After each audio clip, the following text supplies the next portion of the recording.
Guys, I've done it. I saved the Fuji X-H2s autofocus system. Now, you might be wondering what I'm talking about because, Mike, you say the stills autofocus system is already perfect. And it is, more or less. I'm talking about video. So, people have been asking how I feel about video reliability. A couple channels are finally starting to put out some X-H2s content. And my testing so far has been fantastic for video with people. People are great. But this is a wildlife channel, and birds have been bad. So what did we do? We turned up the sensitivity and the autofocus speed. And I have not edited any of these clips other than just adding a color conversion. And I'm going to take you through them right now. So here's our first one. This was a woodpecker on a tree. I was pretty close to this bird, and it's a little shaky. Hard to handhold. Oh, this makes me wish I had a tripod. But I'm impressed. It did not flip to the robin there. And you'll notice the only time it actually loses focus right there is when I was zooming. So that's pretty good. Now, the bar may be low. This is not a particularly difficult track, but before changing these results, I don't think it would have stayed on the bird. I think it would have been dropping the bird here. And honestly, this is all I really want. If there's something super complicated right now and the camera can't track it, that's fine. I can use manual focus. But it would be really nice to have autofocus work for video in cases where it's simple, so you don't have to manual focus. Manual focus is a lot of fun, but it can be tiring. It's a lot to deal with all day long, every shot, initially acquiring focus and then going at it from there. But if you look, that woodpecker didn't lose once. Now here's another one. So the woodpecker was in harsh, dark light. This robin, super overexposed. I was playing with the aperture here. I didn't bring my ND filter. I didn't plan to shoot. I just had the camera in the car with me. This was during my workday. But the robin, no problem. Again, look, lots of branches, lots of things that it could get distracted. And we didn't lose once. And again, I promise I have not touched these clips. I have not made any edits. Now, this is a different one. I believe this is still 24 frames per second, but Fuji hates herons. Very prejudicial against herons. And you can see how long it took to acquire focus on him initially. So I think maybe that is the downside of having the sensitivity so high, is that it's trying to be stickier, but it might take longer to initially acquire focus. This was by far the longest that I encountered in my tests. Again, if I had a tripod, this would have worked out so well. That's nice. That's some nice preening. But you know what? I've got the camera on bird detect, and that's clearly not a bird. This is a dinosaur or a rock, some sort of gargoyle. I don't have my clip names in front of me. I want to say this is 240. But it's actually probably 4K 120 because it's not noisy. So I will say, and I'm probably going to scrub through some of these because this will be 30 minutes of video. You did see it drifting here, and again, the heron was problematic. The bird was across. There's a fair bit of heat haze, and actually, you know what? Looking now that the lighting's coming up, I'm thinking maybe this is 240.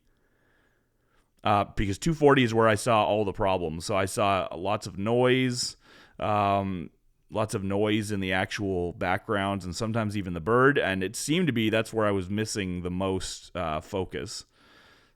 So let's just see. So you can see it's still drifting on this guy here, but we have lots of stuff later that looks good.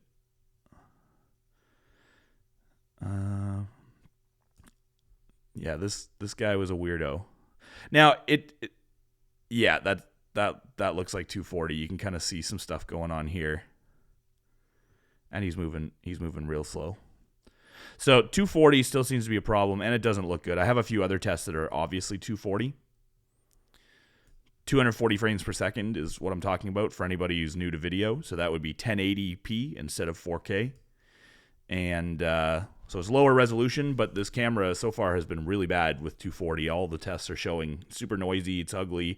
Now, one thing I should say that I did a little bit different is I shot an F-Log rather than F-Log 2, and that did seem to help my 240 problem. The base ISO of F-Log is 640, whereas you're shooting at 1250 for F-Log 2. So that was a big difference, and I think this was probably still 240. These birds were right beside each other. And again, it's hard to see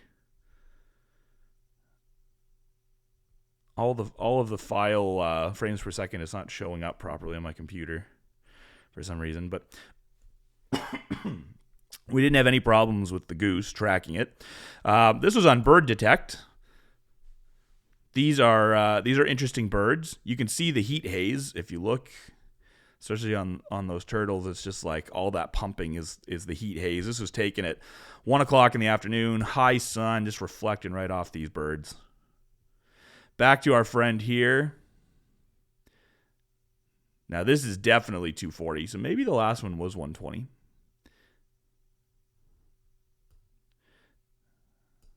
Let's see if we can see a difference. Well, for one, it's not in focus at all.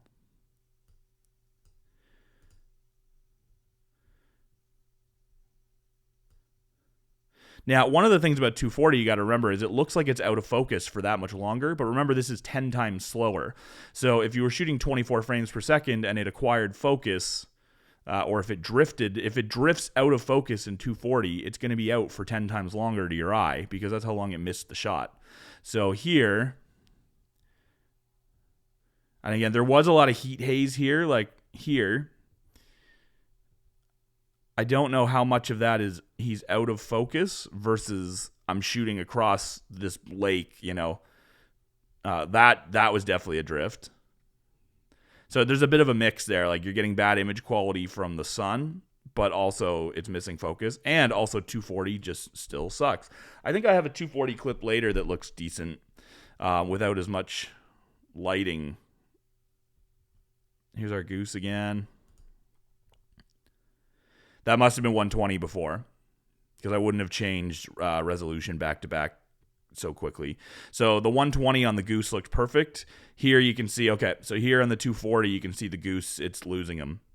So right away I would say if you're going to shoot 240, I would shoot manual focus and just get the clip you want. You can deal with the image quality. I mean, if you really want that ultra slow-mo, the image quality is not fantastic, but I don't think your average viewer, if you expose properly, is going to be like noticing how bad the image quality looks. Like if you want to get, you know, something like this, the super slow-mo, look at that big dumb foot, just get him right in the face.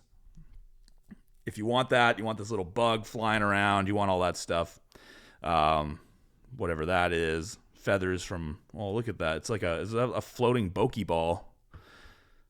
And like, I mean, now that it has them, excuse me, now that it has them, it's doing a fine enough job. But 240 is still rough. Now this was definitely 4K 120, and this is a cool clip as a test. This clip starts great and then gets a little spotty maybe. At this point, I think it's really good. The one issue I might have with scenes like this is I didn't really know what bird it was focusing on. It wasn't really showing me. So I think my depth of field, especially at a high sun, was so narrow. I was probably at f20 or something here without a filter. So it probably didn't really matter. The focal plane was enough to kind of keep most of them.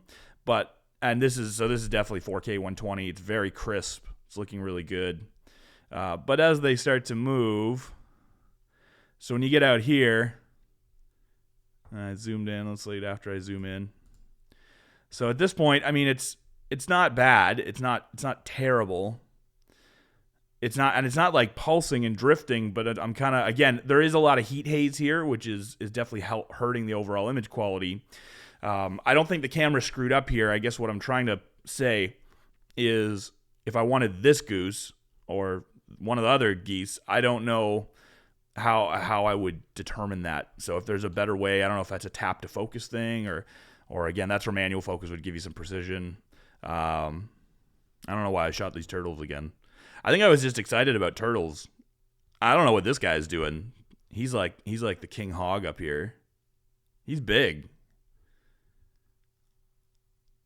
They're neat. That's a lot. There's actually, I've got some really cool turtle bonus footage in here. What did I do? Did I zoom in? No. So, I mean, confirmed. The Fuji X-H2s can focus on stationary turtles and not pulse. This is a weird clip. This was a tough one. It's a weird angle. You're not getting like separation. This is back to 24 frames. So it has them, and I think it loses them a few times. It does an okay job, but then it starts to lose them a little. It's not brutal. It's not losing them so badly it's creating a huge issue. So you get the strike, you get the fish. I'm not loving it. That was the zoom. So here it's taking longer to reacquire. That's because of the slow sensitivity. And then once it gets them again, it does okay. Here's my cool turtle. I did not even see these guys, and I don't know what they're doing. They're just... I wish I got more of that. I didn't even see them, or I would have. That one, I don't know what this was a garbage clip. Okay, these are the ones where I'm the most happy. So here's the problem, I think, with looking at some of these shots, is that all those other shots, for the most part, I fed into it, were trash anyway. I mean, the woodpecker was close on a tree. If I'd had a tripod, that would have been okay. And the distant heron preening could have been okay, again, if I was stabilized and had a way to deal with the heat distortion. But either way, the exposure and lighting is going to be kind of rough. So this bird is cool because this bird was active. It was doing things. It was close enough to me to actually get footage I'm really happy with. Now, again, it didn't have a tripod. I tried to stabilize a couple shots off the bridge. So I think there's some stuff here I might actually be able to use and stabilize. But it was the autofocus I was testing. So I'm pretty happy with how a lot of it turned out. Again, this is... lots of slow-mo tests. This looks like 4K. And for the most part, I think like once it's got him, it does a pretty good job of holding on to him. Still has him. And you'll see here, and he comes around. I must have been resting on the bridge here. Yeah, you can see the bridge in the corner. Yeah, this is definitely 120 because everything looks clean and sharp. You can see the water reflections. Still has his face, no problem.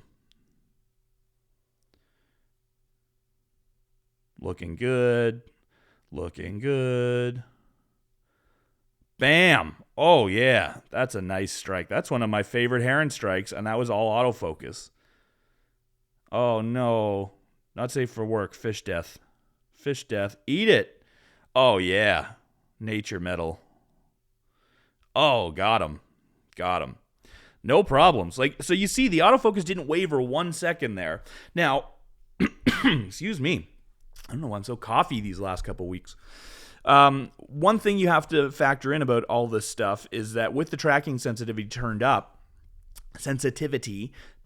so much, you saw it did take a second to catch on. Now, again, this is, I think, 5 times slow motion. So real world, it didn't take that long. But it is the trade-off. Now, it did lose him here. I don't know why it drifted there twice. So that is something. It's still not perfect, but I would say it's a lot better than what I've been experiencing lately. It doesn't count when you're zooming. This isn't a lens that's capable of maintaining focus on the zoom. But for the most part, I'm feeling pretty good about this. Like I'm feeling enough that I think you can use the autofocus for wildlife now. And again, we've got action. We've got some complicated backgrounds. I didn't even know I got that one. This guy's ruthless. The scourge of this pond. Another nice kill. So the 240, definitely. Always use manual focus in the 240. The 120, I think autofocus is pretty good. This is all 120. We had a couple little drifts. Now, luckily, they didn't come when he was doing anything interesting. This is 240, it looks like, because right away you see a reduction in image quality. Yeah, you can see, like, everything's worse. Takes forever to get him. Again, super slow-mo. So it's exaggerated. But what do we got here? 240 is so annoying to edit when you don't know what happened. Because you're just waiting. You're like, does this get good? Does this get good? So it worked. This is autofocus. I wasn't manual focusing any of this stuff, but it's drifty enough that would I trust it? Like, this is cool. If this doesn't lose, that was pretty sick. So it didn't lose. It got me the shot. That's good. You can see the bird's a little messy. The image quality is definitely worse than 1080, but I wouldn't say it's unusable. But there you saw a drift there for next to no reason. So there's another one. So now I don't know if those ruin the shot. Like, I mean, it got back on him, but it is kind of annoying. The thing with manual focus is it wouldn't have lost that at all. Now, it might have lost him a bit as he made the strike and moved out of the focal plane, but that's maybe more natural. Like, I think what's distracting to me is when a stationary subject loses focus.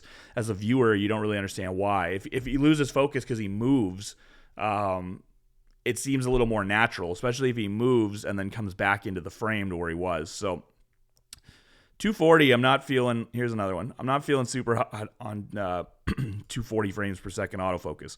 But the quality looks good. I don't have the paid version of DaVinci Resolve, which has the denoising. I don't know if it would work here anyway. I don't know how much of this is noise or just junk. These poor guys. Someone's got to tell them this guy is on the prowl. But how about this? I mean, this is the funny thing about urban wildlife. This is an urban park, busy heron. He's clearly habituated to people around him and doesn't really care. And I think I must have seen him. That was a juicy one. I must have seen him take, I don't know, 15, 20 fish in the half hour I was there probably. Oh, nice catch. Nice catch. That's a good one. I wish he was looking at me, but got it. So that's the trade-off. 240 is really cool. I mean, that would have looked good in 122, and I would like to see if 120 can be slowed down more. I haven't really tried that, and I don't know just like guzzle them, just python in it. What's this one here? Well, that was my alarm. Don't worry about it.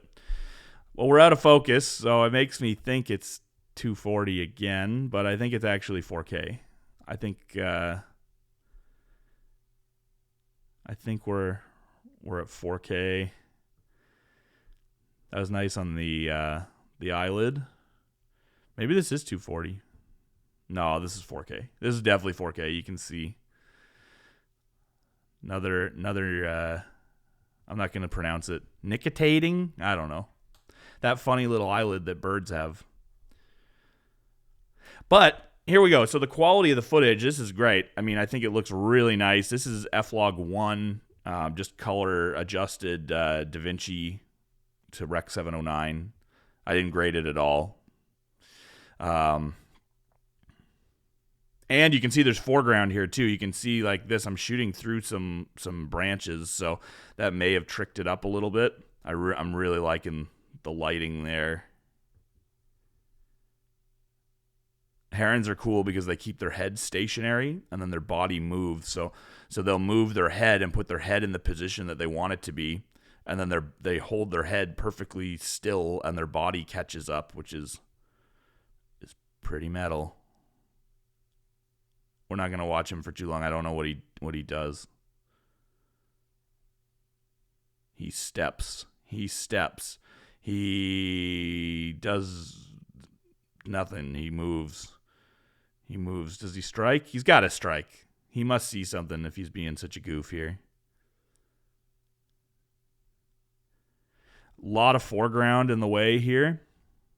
Hasn't lost him. It's not tack sharp. Although I don't know what that was. Something like splashed at his feet. Maybe he stepped on something. I've seen some videos of herons eating some like pretty crazy stuff, huge bullfrogs and stuff like that. So this marsh is lucky. He's just going after these little guys. And again, did a pretty good job holding them through the trees. So would I say this is the best in class video autofocus? I would not. What is going on at his feet? That's so cool. Very cool. But decent focus. I'm okay with that. Didn't lose. Let's see if he... Maybe this is 240. This is so slow. It's hard to say. Probably 4K. I wish I could easily find out. I asked a bunch of people on Reddit and couldn't figure it out.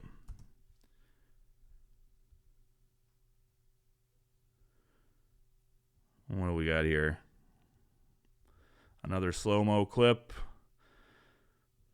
This one was 240, I'm pretty certain as well. And you can see the difference here. So here's the difference, and this is why I think these are both 240.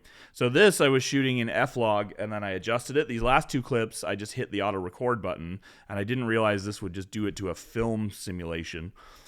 Now, I don't know, but the film simulation, I don't know if it looks better. I thought it did. Now today, maybe I don't. But it's ooh, drifty. Yeah, I think that's 240. Because I seem to remember being in 240. Nice eyelid though. Just cracking a bill. Yeah, so the color in the standard is pretty cool actually. I like it, not temperature wise, just like I like it. It looks good. But that autofocus, yeah, this is definitely not great in ultra slow motion. But we're gonna end on a good clip. What do we do? Does he do anything? Okay, let's give you one more little strike. One more strike.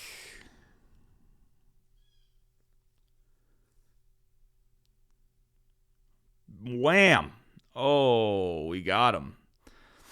So again, like it does work, and I am confident these if you look at this, it's not broken. It's just got a few like weird quirks, especially the slower it goes, and maybe they need to fine tune some sensitivity stuff. So I think this does seem like something firmware is going to be able to improve. I had an XT3, and they improved that a lot with firmware. So I think there's going to be room for improvement. But let's end with a conclusion. 240 frames per second, you're going to shoot manual. And this is a nice little 24 frame per second clip. He's moving. And we never had one problem the entire clip. So I think our consensus here is that slow motion, especially 240, still has a big problem. But this clip, the Woodpecker clips, some of those 4K 120 clips, those are clips that would not have worked at all with the previous settings. So again, you're going to turn your tracking sensitivity all the way up. You're going to turn your autofocus speed all the way up, and that's on the 150 to 600 lens. But my rationale here is that you want the camera focusing as fast as it can, but you want it being as grippy as it can as well. On your subject, and you don't want to take chances with that. So it might take longer to focus, but once it's got focus, hopefully it holds on a little bit better. And the high autofocus speed is probably going to be a little less cinematic, but I mean, if you're shooting wildlife, you're not looking for like cinematic focus pulls. So overall, I think we've got some success here. Yeah, I don't know. Here's GarageBand. So, alrighty. We fixed it.